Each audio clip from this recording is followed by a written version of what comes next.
Olá, bem-vindo ao canal Boa Semente. Eu sou o pastor Júlio César, pastor da Igreja Assembleia de Deus em Bangu. Dirijo a congregação do Registro. Meu pastor presidente é o pastor Sóstenes Silva, para quem eu sempre deixo a paz de Cristo. E hoje nós estamos aqui para comentar a lição de número 2. Nós estamos no segundo trimestre da editora Betel Dominical, aqui de Madureira, da grande nação Madureira. E nós estamos já no segundo trimestre, na segunda lição, estamos estudando o livro de Salmos. Infelizmente, o Brasil tem passado por essa crise, o mundo todo tem passado por essa pandemia aí tremenda, terrível, que tem assolado o nosso país. Precisamos orar, precisamos pedir a Deus que o Senhor nos abençoe a fim de que cesse essa praga, essa pandemia, para que os cientistas, os médicos, as pessoas gabaritadas do conhecimento possam encontrar a cura mais rápido, mas a nossa confiança também está em Deus. Nossas igrejas estão fechadas, em quarentenas em muitos lugares, mas a escola dominical não pode parar. Por isso eu quero convidar você, aí professor de EBD, ou mesmo que não é professor de EBD, mas que gosta da escola bíblica dominical, a compartilhar esse vídeo com os seus alunos agora. Assim, antes você fazia isso com os professores, faça isso agora com os alunos, para que eles se reúnam durante a semana. Nada melhor do que se nesse período de quarentena ou isolamento social, estudar a palavra de Deus. Assim eles vão treinando e vão estudando. O tema é rico, é maravilhoso. E no domingo, as igrejas têm feito culto online com os pastores presidentes, como é o caso aqui de Bangu, e também aonde você está, algum pastor irá fazer a escola bíblica online. Então, que tal? Você passa esse vídeo para frente, compartilha com seus irmãos, compartilha com a sua igreja, eles aprendem esse conteúdo, estudam juntos a Bíblia e quando chegar no domingo vão estar afinadíssimos. Eu sei que vai dar certo, essa é uma ferramenta poderosa que Deus tem colocado para nós. Bom, se você não conhece o canal, eu sou o pastor Júlio César, esse canal é Boa Semente. Temos mensagens, pregações, entrevistas, temos devocionais, temos vários temas importantes nesse quadro, nesse canal, quadros de utilidade pública. Eu tenho certeza que se você gosta de Bíblia, você está no lugar certo. Não se esqueça de se inscrever no nosso canal, de clicar no sininho, dar um like e dar o seu glória, porque a Ele é e seja sempre dada glórias a Deus. Eu estou muito animado, já estamos na segunda lição, nós vimos a lição 1, já fizemos uma apresentação também, onde eu apresento da lição 1 a lição de número 7. Vale a pena você dar uma recuperada. E se você não assistiu ao vídeo número 1, para o que você está fazendo, vai lá na lição de número 1 e dá uma olhadinha para você entender o estilo literário que é trabalhado Salmos e a riqueza que nós temos. Porque hoje vamos ver os Salmos, Jesus Cristo e missões no livro de Salmos. Não perca, não sai daí. Pega sua água, sua Bíblia, sua revista de escola bíblica dominical, porque tem muita coisa boa para gente. Tudo isso depois da vinheta. Roda a vinheta.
E aí, já pegou a sua revista? Vamos lá então à nossa lição de número 2, Jesus Cristo e missões nos Salmos. Eu vou apresentar, como eu fiz na lição passada, ela de uma forma mais esquemática, Muitas pessoas têm procurado também, me perguntado sobre como dar essa aula de Salmos.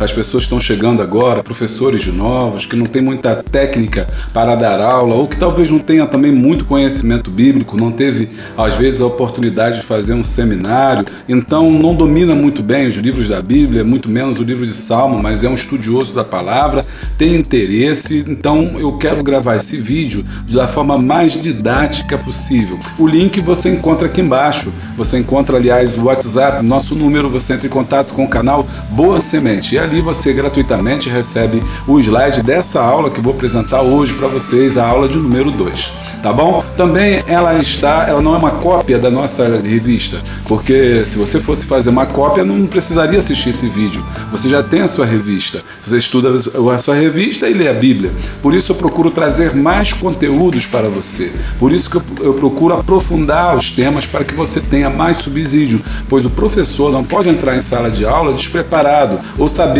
o quanto o aluno sabe. Se ele é professor, ele precisa saber mais, não no sentido de saber intelectual, de ser uma pessoa sábia, poderosa no conhecimento, mas que uma pessoa que estudou, que buscou, que pesquisou e que mesmo que não saiba, vai procurar as respostas. É esse o meu trabalho aqui, é dar essa ferramenta para os professores de EBD. Mas também eu procuro fazer de uma forma tão didática que a mesma pessoa que não é professor de EBD vai conseguir entender a lição de número 2 e mais, vai estudar o livro de Salmos. Vamos lá? Muito bem. Então, vamos lá, essa lição é a lição de número 2, nós estamos estudando nesse segundo trimestre, no quadro ebd.com, Jesus Cristo e Missões nos Salmos messiânicos. Deixa eu pegar a minha caneta, então, para a gente começar a riscar tudinho aqui. Esse é o nosso quadro, ebd.com, Salmos, e a gente vai trabalhar. Bom, hoje nós estamos na lição de número 2, Jesus Cristo e Missões e Salmos, a partir da página 10. Nosso escritor é o pastor Adriel Gonçalves do Nascimento, que já foi apresentado aqui, já pela terceira vez estamos falando sobre ele. Ele é vice-presidente da Assembleia de Deus, Ministério de Madureira, Uberlândia, Minas Gerais, bacharel em teologia, advogado, tributarista, pós-graduado em direito, dentre outras coisas mais. É o escritor e articulista e conferencista dessa lição maravilhosa, para quem eu deixo meus parabéns, realmente muito bem escrita. Bom, o texto que foi usado são 3 salmos, mas antes de falar dele, deixa eu dizer para vocês algumas dicas importantes. Nosso texto áureo. Deus meu, por que me desamparastes? Por que te alongas das palavras do meu bramido e não me auxilias? Salmo 22, conhecido como Salmo messiânico. E a gente vai explicar aqui por que é chamado de Salmo messiânico. A gente vai falar sobre isso aqui e você vai entender. Verdade aplicada, os salmos também testificam acerca de Jesus Cristo, sua obra e o plano divino de alcançar os povos para que todos o adorem. Objetivos dessa lição são 3, como você sabe, são sempre 3 e você tem que verificar se você conseguiu alcançar cada um desses objetivos. O primeiro é compreender as mensagens proféticas sobre o Messias. A segunda é apresentar o sofrimento do Messias. E terceiro, destacar a missão dada por Cristo ao seu povo. Se você já é um estudante aqui antigo, você já sabe que cada um desses objetivos está relacionado a cada um dos tópicos que nós iremos estudar na sua revista. Ela também está dividida em 3 tópicos e cada uma delas tem um objetivo. Inclusive, agora ficou mais fácil, porque ao final de cada objetivo tem a parte dizendo eu ensinei que, né? E quem é de aluno, a revista de aluno, está escrito lá eu aprendi que. E é bom que faz um resumo sobre o trabalho que está sendo, sobre a exposição que você fez. No nosso texto base, nós temos 3 textos. O primeiro é o Salmo 2, do 1 ao 3. Por que se amontinam os gentios e os povos imaginam coisas vãs? Os reis da terra se levantam e os governos consultam juntamente contra o Senhor e contra o seu ungido, dizendo: rompamos as suas ataduras e sacudamos de nós as suas cordas. O segundo texto é justamente o Salmo 22, versículo 27. Todos os limites da terra se lembrarão e se converterão ao Senhor. e todas as famílias das nações adorarão perante a tua face. E o terceiro texto é Salmo 110, versículo 1. Disse o Senhor ao meu Senhor: assenta-te à minha mão direita, até que ponha os teus inimigos por escabelo dos teus pés. Vamos fazer um raio-x aqui da lição? Eu gosto sempre de trabalhar, é uma boa dica a gente entender os três textos. Aqui também tem uma questão muito interessante. Cada um desses salmos ele colocou em um tópico. No tópico 1 a gente vai estudar o Salmo 2. No tópico 3 vamos estudar o Salmo 22. E no tópico 3... No tópico 2, vamos estudar o Salmo 22, no tópico 3, vamos estudar o Salmo 110 e mais alguns. Mas deixa eu falar aqui rapidamente sobre o Salmo 2. Salmo 2 também conhecido como o Salmo do Messias, o Salmo do Sofredor, um salmo importantíssimo, interessantíssimo. Ele fala justamente sobre o Messias e é chamado de messiânico por motivos claros, porque aponta para a divindade de Cristo ou para o fato de Cristo ser o Messias. O Salmo 22, versículo 7, fala justamente do sofrimento do Messias, mas também fala sobre a vitória do Messias. E no Salmo 110 vai falar sobre a glória do Messias. Então você tem o sofrimento do Messias, o trabalho do Messias e a glória do Messias.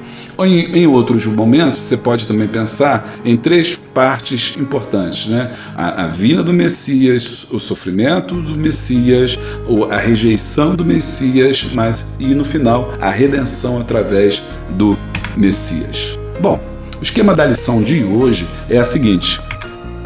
Vamos ver no Salmo 2, profecias dos salmos messiânicos. Vamos fazer um apanhado sobre o que é um salmo messiânico, o que é essa palavra, significa essa palavra messiânica. Ela é a chave da lição. Se você não consegue entendê-la, você não vai conseguir entender o que é um salmo messiânico. Então a gente tem que saber o que significa a palavra messiânica ou messiânico. O Salmo 22, a gente vai aprender sobre o sofrimento do Messias. E é muito importante a gente lidar com isso, eu já falei dele e vou falar mais um pouquinho. E no final, vamos falar sobre o Salmo 110, que se relaciona ao sacerdócio real e os salmos dos missionários. Agora, olha só como é que é lindo, tão fácil da gente entender. O Salmo 2 está no tópico 1, o Salmo 22 está no tópico 2 e o Salmo 110 está no tópico 3. Está gostando? Deixa o like e dá o glória. Vamos caminhar. Mas não se esquece de uma coisa. Ao final, no tópico de número 3, o autor colocou ali mais dois salmos, o 67 e o 117. Esses dois salmos ajudam a entender o tópico de número 3 que a gente vai ver lá no final, que fala justamente sobre o sacerdócio real e os salmos missionários. Ele colocou tudo junto, talvez por motivo de espaço, no tópico de número 3. Ok? Bom, qualquer dúvida, você para o vídeo, pausa e faz a sua leitura aí. Salmos messiânicos, né? O que são os salmos messiânicos? Alguns salmos são chamados messiânicos devido às suas descrições proféticas de Jesus, o Messias, o Cristo, sua morte, sua vida, ressurreição e reino futuro. Davi, o possível autor deste salmo, foi o pastor, soldado e rei. 3 características interessantes aqui. Deixa eu marcar aqui com a minha caneta aqui. Eu gosto de marcar com essa caneta. Olha só, ele tem 3 características importantes e não perca nada dessa lição.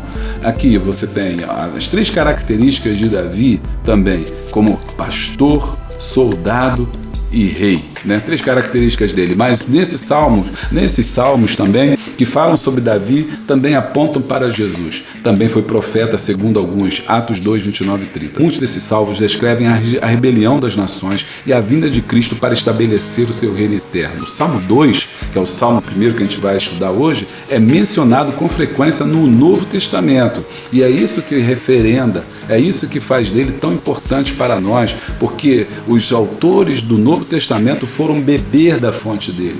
Atos dos Apóstolos, capítulo 4, 25 e 26, escrito por Lucas, ele vai relatar uma frase, um texto ou um argumento de Pedro no seu discurso, retomando o Salmo de número 2, dizendo que o Salmo número 2 se aplica justamente a Jesus, a sua vida, e portanto ele é o Messias. Você tem isso em Atos, capítulo de número 4, 25, Atos 3 e 33, você tem Hebreus 1 ao 5, você tem Hebreus 5, 5, e no final você tem Apocalipse Apocalipse 2, 26 e 27, Apocalipse 12, 5 e 15 e Apocalipse 19, 15. Essas dois grupos de referências primeiro apontam para o caráter de Cristo como Messias. As últimas referências de Apocalipse a encontram-se já se referindo ao reino milenar de Cristo ou à glória do Messias que é futura. A palavra Messias significa Cristo ou significa Salvador, é aquele que veio salvar. Os judeus esperavam pelo Messias, aquele que viria, segundo as Escrituras, libertar o povo de Israel. O problema é que eles não tinham uma compreensão correta do que seria esse Messias. E apesar de terem escrituras, apesar de terem textos, eles não entenderam quando Jesus surgiu em carne que ele era o Messias e que era dele que as escrituras testificavam. Através do estudo de Salmos, a gente pode ver como os textos sagrados já referendavam, já faziam inferências, já faziam profecias, né? E a palavra profecia é falar antes, então já falavam antes do surgimento do Messias, das características desse Messias, do caráter desse Messias e que ele então seria o Cristo. Eles já apontavam sobre Jesus. Então, o Espírito do Senhor inspirou Davi para que compusesse salmos, né? Salmos messiânicos ou salmos que falavam sobre Jesus. Muito bem, e aqui tem a fonte também, eu vou sempre trazer a fonte. Alguns irmãos perguntam, pastor, de onde o senhor tirou esse dado? É muito importante a gente mostrar as fontes, porque de acordo com a fonte que você está usando, pode mudar completamente o assunto que você está se referindo. Bom, gente, o Salmo 2, que é esse primeiro salmo, deixa eu fazer aqui um pano de fundo, aqui eu gosto de fazer o pano de fundo para você entender. O Salmo 2 se espelha no período do Império Davídico Salomônico, em que muitas nações vassalas e circunvizinhas devem ter buscado libertar-se do rei israelita. Na verdade, esse salmo está se referindo ao momento em que a casa de Davi deixa de ser tão mais importante depois do reino dividido. Já os versículos 4 a 6 dão a resposta do Senhor. Ele ri zombateiramente e lembra aos reis que ele instalou o seu rei em Sião, ou seja, foi Deus que colocou. Já nos versículos 7 ao 9, recordando o decreto do Senhor por meio do qual foi levado à posição de filiação e recebeu domínio universal. Por fim, os reis são advertidos a exercer sabedoria, submetendo-se ao Senhor e ao seu rei antes de serem eliminados pelo julgamento divino. Nos versículos 10 ao 12, talvez o salmo já fosse usado quando os representantes das nações súditas fossem levados a Jerusalém para prestar lealdade e pagar tributo. Com o decorrer do tempo e o enfraquecimento da glória do Império Davídico, houve pouca correspondência entre o ideal do salmo do domínio universal e as realidades políticas do mundo de Israel. Israel teve de esperar um rei futuro, por meio de quem o ideal seria cumprido. No progresso da história e revelação, Jesus emergiu como esse rei. Importante é você entender que esse salmo, ele tanto se aplica a Davi, como ele também se aplica a Jesus. Davi aqui, ele representa um tipo de Cristo. O que é um tipo? É uma figura que aponta para outra que virá depois. Então ele tem as características dessa outra personagem que virá depois. Ele passa por situações semelhantes dessa outra pessoa que virá depois, para que através dela você possa compreender, né, esse sistema, essa outra figura que virá depois. Então, Davi é o tipo de Cristo. Então, em alguns momentos os salmos falam de Davi referindo-se a ele, e em alguns momentos ele, apesar de falar de Davi, não é dele que o salmo está falando, mas está falando de Jesus. Olha, observe bem o texto aqui, o Salmo 2, do 1 ao 12, que está na sua tela, que você pode ver. Quais são as referências que marcam isso? Atos 13, 33 vai falar, como também está escrito no Salmo 2, meu filho és tu, hoje te gerei. Esse termo aqui, hoje te gerei, né, não pode estar se referindo a Davi, porque Davi não foi gerado por Jesus, por Deus. O único que foi gerado foi Jesus. Portanto, quando ele fala que foi gerado, que hoje te gerei, né, ele está dizendo justamente que esse salmo, nessa parte aqui, ó, vou grifar aqui para você, está se referindo a Jesus. É por isso que esse salmo é um salmo messiânico. E aí ele diz: pede-me e eu te darei as nações por herança. Aqui, ó, a referência legal que eu trouxe aqui para você, Hebreus 1, 5 ao 6, que eu falei lá no começo, mas agora a gente vai ver tudo mais devagar. Porque a qual dos anjos disse: jamais tu és meu filho, hoje te gerei, e outra vez eu lhe serei por pai, e ele me será por filho? E quando outra vez introduz-no o mundo primogênito, diz: todos os anjos de Deus o adorem. Esse texto está referenciado ao Messias. Apocalipse 19, aqui você tem Apocalipse 11, 15, tocou o sétimo anjo a trombeta e houve no céu grandes vozes e diziam: os reinos do mundo vieram a ser do nosso Senhor e do seu Cristo, e ele reinará para todos sempre. Aleluia! Então aqui, esse salmo, ele aponta também para o futuro, para o Apocalipse, para um momento em que esse salmo se cumprirá. Então ainda não se cumpriu, por isso ele é messiânico. Ele aponta para a vinda de Jesus, ele aponta para a vida de Jesus terrena, mas aponta também para o senhorio de Cristo, para o Senhor como Rei. Por isso, aqui diz o versículo 9: tu os esmigalharás com uma vara de ferro, tu os despedaçarás como um vaso de oleiro. Tá entendendo? Tá gostando? Deixa o like. Apocalipse 2, 26, 27. Ao que vencer e guardar até o fim as minhas obras, eu lhe darei poder sobre as nações, e com vara de ferro as regerá, e serão quebradas como vasos de oleiro, como também recebi de meu Pai.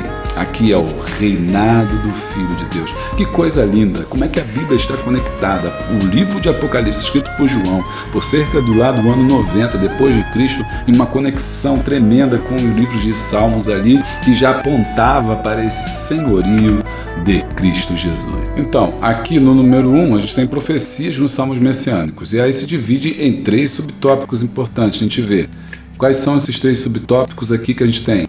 A gente tem o primeiro, que é a revolta do povo contra o ungido de Deus. Segundo, o triunfo do Filho de Deus. E terceiro, o reinado do Filho de Deus.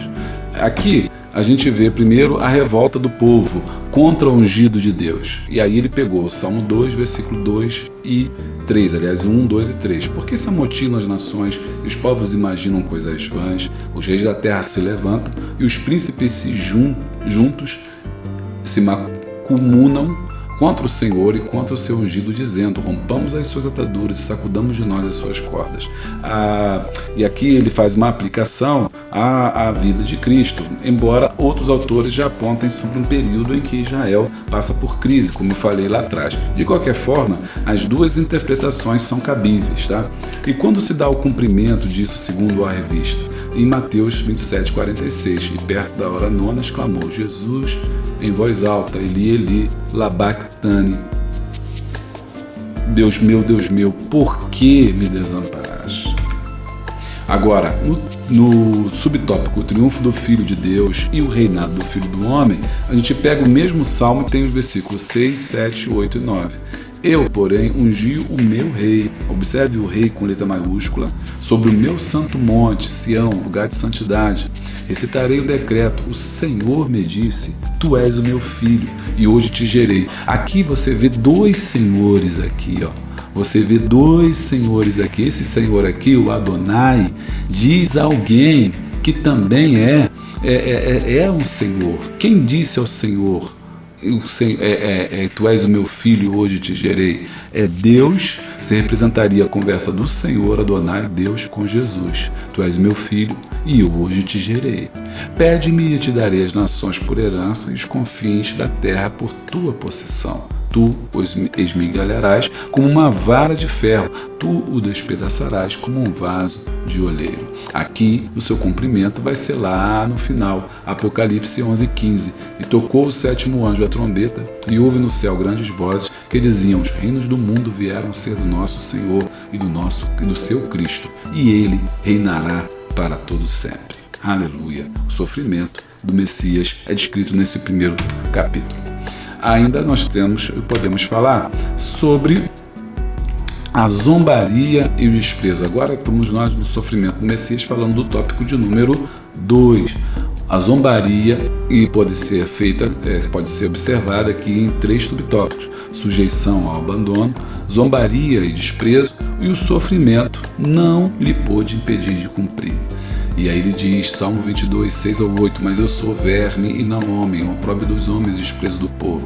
Todos que me veem zombam de mim, estendem os lábios e maneiam a cabeça, dizendo, confiou no Senhor, que o livre-o, pois nele tem prazer. E aí o texto de Hebreus fala de como Cristo se esvaziou da sua glória, deixou o seu trono de glória, se transformou em um homem e foi desprezado e humilhado pelo ser humano criado por ele. Nada deixou que ele não seja sujeito, mas agora ainda não vemos que todas as coisas lhe estejam sujeitas. Vemos, porém, coroado de glória e de honra aquele Jesus que fora feito um pouco menor do que os anjos, por causa da paixão da morte, para que pela graça de Deus provasse a morte por todos. Porque convinha que aquele para quem são todas as coisas e mediante a quem tudo existe, trazendo muitos filhos à glória, consagrasse pelas aflições o príncipe da salvação deles, porque assim o que santifica como os que são santificados são todos de um, por cuja causa não se envergonha de lhe chamar de irmãos, dizendo, anunciarei o teu nome a meus irmãos, cantar-te-ei louvores no meio da congregação. Então, repare aqui como que o sofrimento não lhe pôde cumprir a sua missão. Quando o salmista diz, eu sou verme, mas eu sou um verme, não um homem, é como se Jesus, naquele momento da crucificação, estivesse clamando ali, como eu estou sendo desprezado, como eu estou sendo pisado. Sou um verme significa o sentido de que era um homem, um bastardo, uma pessoa em glória na sociedade, menos que nada, uma pessoa que desprezível perante os olhos do povo. Por isso ele diz, mas eu sou um verme e não um homem, opróbrio dos homens e desprezado do povo. Por quê? E aí você viu comigo Hebreus ali falando justamente que ele esvaziou-se da sua glória, ele não veio à terra como Deus, ele veio à terra como um homem. E vindo à terra como um homem simples e mortal, ele se sujeitou, ele se entregou, e essa é a ideia do Messias. Ele deu a sua vida para que através dele todos pudessem ser abençoados. E ele diz, todos os que me veem zombam de mim. E você lembra daquele texto na hora da crucificação que as mulheres tiveram que cobrir seu rosto, porque Jesus estava todo machucado, ferido, nu, ensanguentado. As pessoas se afastavam de olhar dele. E ele foi escarnecido, aqui no versículo 3, e confiou no Senhor. E algumas pessoas diziam, se ele é Deus mesmo, por que ele não se livra? Confiou no Senhor, agora livra-o. Então, nesse tópico, a gente está observando justamente isso, 3 pontos importantes: a sujeição ao abandono, a zombaria e o desprezo, mas que, porém, o sofrimento não lhe impediu de cumprir a sua missão. Bom, e aí a gente continuando, sacerdócio real e os salmos missionários. A gente está chegando agora na parte 3, e aí a gente tem 3 subtópicos aqui importantes. O primeiro que a gente tem é sacerdócio da ordem de Melquisedeque. O segundo são os salmos missionários. O terceiro, que todos os povos o louvem. Vamos ver como é que fica isso? Vamos lá. Sacerdócio da ordem de Melquisedeque. O Salmo 110, 4 diz assim: e jurou o Senhor e não se arrependerá. Tu és um sacerdote eterno, segundo a ordem de Melquisedeque. Quem foi Melquisedeque, Vamos ver quem foi Melquisedeque, então, para a gente começar a entender o que ele está querendo dizer com isso. Bom, o Melquisedeque é uma figura tipológica interessante. Você já sabe que é um tipo, é algo que aponta para uma personagem que virá depois. Melquisedeque significa rei da justiça. Ele foi rei de Salém, uma cidade do mundo antigo, e sacerdote do Deus Altíssimo. Ele abençoou Abraão e recebeu dele dízimo. Gênesis 14, do 18 ao 20. Inclusive aqui é interessante você falar, porque muita gente discute sobre dízimo e fala assim, o dízimo é da lei, o dízimo é da lei. Não, gente, essa é a primeira local aonde você vê a referência ao dízimo. E o primeiro que pagou o dízimo, que entregou o dízimo, foi Abraão. E Abraão fez isso a Melquisedeque, portanto, antes da lei. O dízimo não tem nada a ver com a lei. O dízimo vem antes da lei. Antes de a lei ser estabelecida, já tinha Abraão vê em Melquisedeque, reconhece em Melquisedeque a sua autoridade. Por quê? Melquisedeque tem um sacerdócio que não é um sacerdócio como outro qualquer. É um homem cujo qual não tem origem, é um homem cujo qual você também não tem fim. E Jesus agora vai ser esse sacerdote, esse sumo sacerdote. Por quê? Porque Cristo vem a ser Cristo, rei e sacerdote. Ele amálgama em sua figura toda essa divindade, toda esse poderio representado já no Antigo Testamento por Melquisedeque. Então, o texto que a gente está lendo faz justamente essa referência ao Melquisedeque. Salmo 110, 4. Jurou o Senhor e não se arrependerá. Tu és um sacerdote eterno, segundo a ordem de Melquisedeque. Eterno por quê? Porque assim como Melquisedeque você não sabe a sua origem e também não sabe o seu final, também Jesus não teve princípio e também não terá final. Ele é o alfa e o ômega, o princípio e o fim. O escritor aos Hebreus apresenta Jesus como o sumo sacerdote e superior a Melquisedeque. Aqui, Hebreus 5, vamos pegar aqui a partir do 5 ao 6. E assim também Cristo não se glorificou a si mesmo para se fazer sumo sacerdote, mas glorificou aquele que lhe disse: tu és meu filho e hoje te gerei. Aqui, essa referência já aqui que a gente está vendo, a referência ao salmo que a gente já estudou.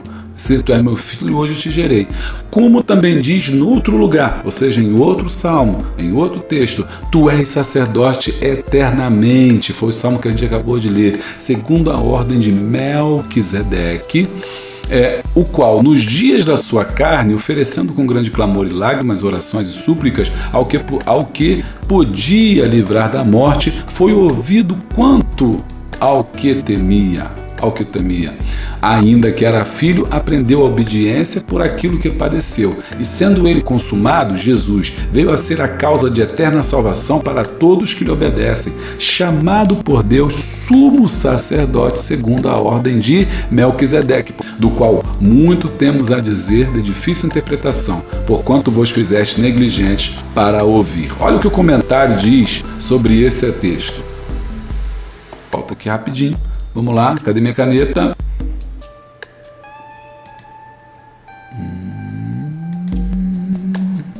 Vamos lá. E aí, como é que a gente vê isso? O outro termo também, agora vamos estudar os salmos missionários. Salmo 67, do 1 ao 7, salmo cântico para o cantor mor, sobre Negnote. Deus, tenha misericórdia de nós, nos abençoe, faça resplandecer o seu rosto sobre nós. Selá, que significa pausa. Lembra? Já estudou? Vimos na lição de número 1, né? Para que se conheça na terra o teu caminho e em todas as nações a tua salvação. Louvem-te a ti, ó Deus, os povos, louvem-te os povos todos. Alegrem-se e regozijem-se nas nações, pois julgarás os povos com equidade e governarás as nações sobre a terra. Selá, ou Sela, louvem-te a ti, ó Deus, os povos, louvem-te os povos todos. Então a terra dará o seu fruto. E Deus, o nosso Deus, nos abençoará. Deus nos abençoará em todas as extremidades da terra. Então esse salmo missionário, que o autor chama, ele aponta, segundo o autor, ele aponta para o momento em que a palavra de Deus será expandida e as nações conhecerão ao Senhor. De alguma forma, o povo será alcançado pela palavra. Salmo 117, versículo 1, louvai ao Senhor todas as nações, louvai-o todos os povos. Aqui nós estamos já no terceiro subtópico, que todos os povos louvem ao Senhor. Nos salmos missionários, são salmos que levam a gente a proclamar as boas novas do Evangelho a todas as nações. E os salmos de louvor são salmos que conclamam agora esses povos, todas as nações, a adorarem e louvarem o nome de Deus, do Eterno. Ainda estamos estudando o sacerdócio real e os salmos missionários. Uma curiosidade importante, o Salmo 117 é um dos salmos identificado como Salmo de Halel, o louvor, o Helel, louvor, o Halal também, com todas essas palavras ou pronúncias significam louvor. São dois os motivos apresentados nesse salmo: benignidade e verdade. Louvai ao Senhor todas as nações, louvai-o todos os povos, porque a sua benignidade, olha aqui, ó, é grande para conosco, e a verdade, olha o paralelismo hebraico aqui, ó, do Senhor é para sempre, é eterna. Por isso, louvai ao Senhor. Benignidade e verdade, elas estão para misericórdia e fidelidade, porque a sua misericórdia é grande para conosco e a sua fidelidade é para sempre. Quando você substitui misericórdia, por que o autor coloca isso aqui? Porque você pode substituir misericórdia e fidelidade por benignidade e verdade. Amém? Então, se a gente vamos fazer essa brincadeirinha, vamos substituir, porque a sua misericórdia é grande para conosco e a sua fidelidade, ou a fidelidade do Senhor é para sempre. Louvai o Senhor. E esse salmo expressa o quê? O caráter de Deus, que é contado também em Romanos 15, 11. Então, terminamos o dia de hoje vendo como é que esses salmos também e messiânicos, eles também podem apontar para a questão de missões em que esse evangelho será levado e também conclama todas as nações, através, por exemplo, do Salmo 117, a louvar ao Senhor. Conclusão. Louvemos a Deus por seu amor e fidelidade, bem como por seu pleno redentor, executado por intermédio de Jesus Cristo, e cumpramos com fidelidade no poder do Espírito Santo a missão de anunciarmos a salvação até os confins da terra para a glória de Deus. Esse é o texto do pastor que escreveu a nossa lição, né? Adriel Nascimento, Betel Dominical, lição de número 2. As nossas fontes consultadas, porque é sempre bom você saber de onde a gente tira as informações. O primeiro livro que eu quero indicar é esse aqui, Teologia do Antigo Testamento, de Roy B. Zucker. Muito bom você dar uma olhada nesse livro na página 237 e 238, onde eu fiz o pano de fundo do Salmo 2.